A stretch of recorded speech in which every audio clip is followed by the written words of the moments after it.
Good morning and welcome to our presentation on the European Union competition policy. We decided to represent the EU competition policy as a house, and we will therefore take you on a visit of this house to explain to you how those policies affect firms and businesses. In a free market, sometimes companies are tempted to avoid competing with each other and try to set their own rules for the game. At times, a major player in the game may try to squeeze its competitors out of the market. The European Commission acts as a referee to ensure that all companies play by the same rules. A bit of history. The competition policy was set out in 1957 through the Treaty of Rome and has been evolving throughout history in order to make its influence even greater. As said earlier, it has for main purpose to make competition fair for everyone. The European Commission competition policy concerns four major areas of anti-competitiveness: antitrust, mergers, liberalization, and state aid. We will try to see what influence they have on businesses. A large number of regulations have been implemented in order to prevent firms from threatening the well-being of fair competition in the European market. Not being able to state all the different policies implemented by the Commission, we try to divide them and select the ones that we think are the most representative of the purpose of the European Union competition policy. The first policy that we're going to talk about is the antitrust policy. This deals with anti-competitive maneuvers such as price fixing and attempts to control production and distribution, but also with abuses of dominant positions such as monopolies. Those types of regulations are useful in order to protect the competitiveness of small companies.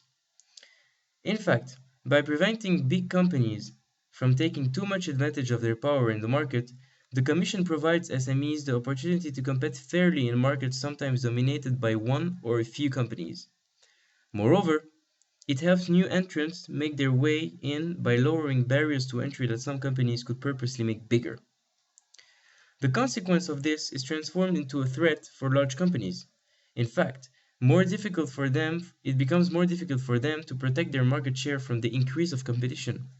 The major target of this regulation is to prevent big firms from creating cartels between themselves. Normally done in order to fix prices or divide markets between themselves, firms are now pushed to increase investments to develop new products in order to stay competitive, hence reducing their profit margins. Those successes were made possible thanks to one policy, the leniency policy. The leniency policy encourages companies to hand over inside evidence of cartels to the European Commission.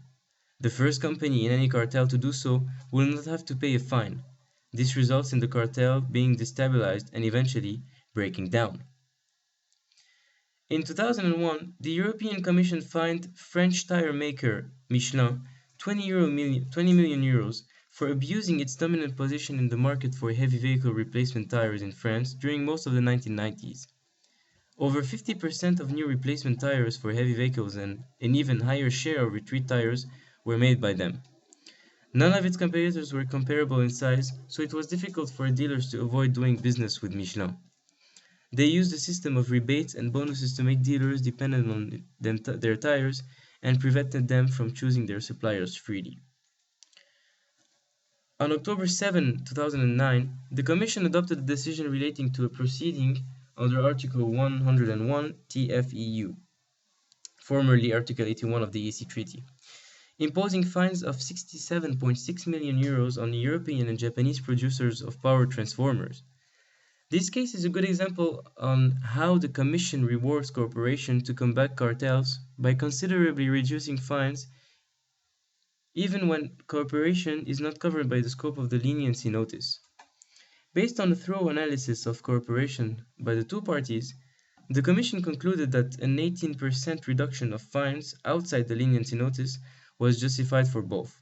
In so doing, the Commission encouraged and rewarded cooperation in the fight against cartels. The decision was addressed to 9 legal entities belonging to 7 undertakings. From June 9, 1999 until the 15th May 2003, the addressees participated in a single and continuous infringement.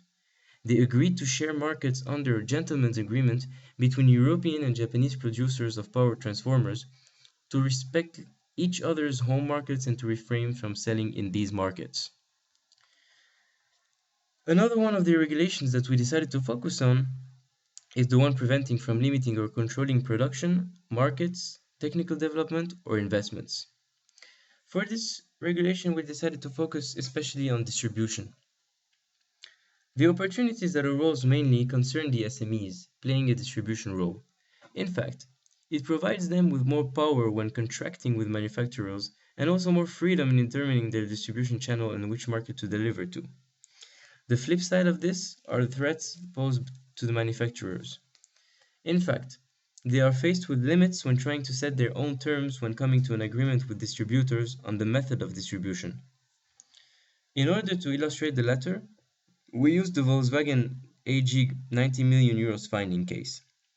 In this case, Volkswagen's Italian dealers were selling cheaper cars than anyone else in Europe.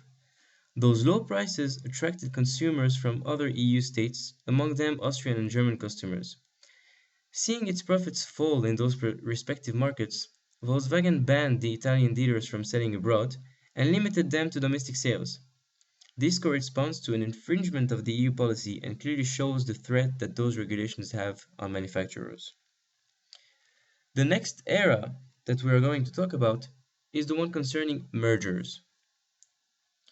The latter can be considered as another way for companies to make the competition powerless. In fact, two major players in an industry joining forces may simply lead to another threat to competition, which is monopoly. The European Commission therefore intervenes when the changes in the competitive structure of the market is having negative effects.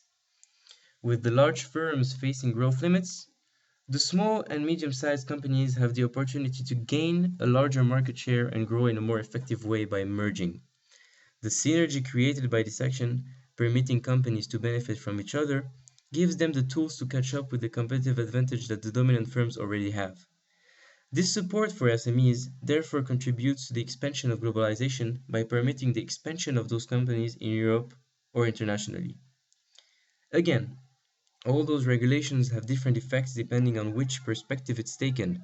Hence, we see that the opportunities for some firms are turned into threats for the others. The first threat that this regulation poses to companies is simply the uncertainty of the mergers to go through.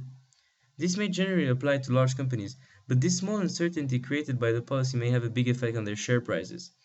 In fact, it's a common law that in finance, speculation and bad vibes emerging from companies drop them into an uncertainty bubble, directly exposing their shares to fluctuation. An example of a banned merger is the tentative of Dutch Bourse and the New York Stock Exchange Euronext. The case is simple. The merger was prohibited because it would have resulted in a quasi-monopoly in the era of European financial derivatives traded globally on exchanges. The merger resulting in those two companies controlling together more than 90% of the global trade in these products, the Commission found that through investigation that it would have critically affected the possibility of new entrants to compete significantly against them. The companies therefore tried to find a compromise, but it wasn't convincing enough to solve the identified competition concerns. One example of how companies benefit under the merger control regulation is the Anglo-Swedish AstraZeneca's acquisition of UK's Kudos Pharmaceuticals. To provide more of a background, AstraZeneca is one of the world's leading pharmaceutical companies with healthcare sales of over $21.4 billion and leading positions in sales of gastrointestinal, cardiovascular, respiratory, oncology, and neuroscience products. The acquired company, Kudos Pharmaceuticals, is a company that develops cancer treatments based on the inhibition of DNA repair. The $210 million cash acquisition of the UK pharmaceuticals company provided the company with a widely recognized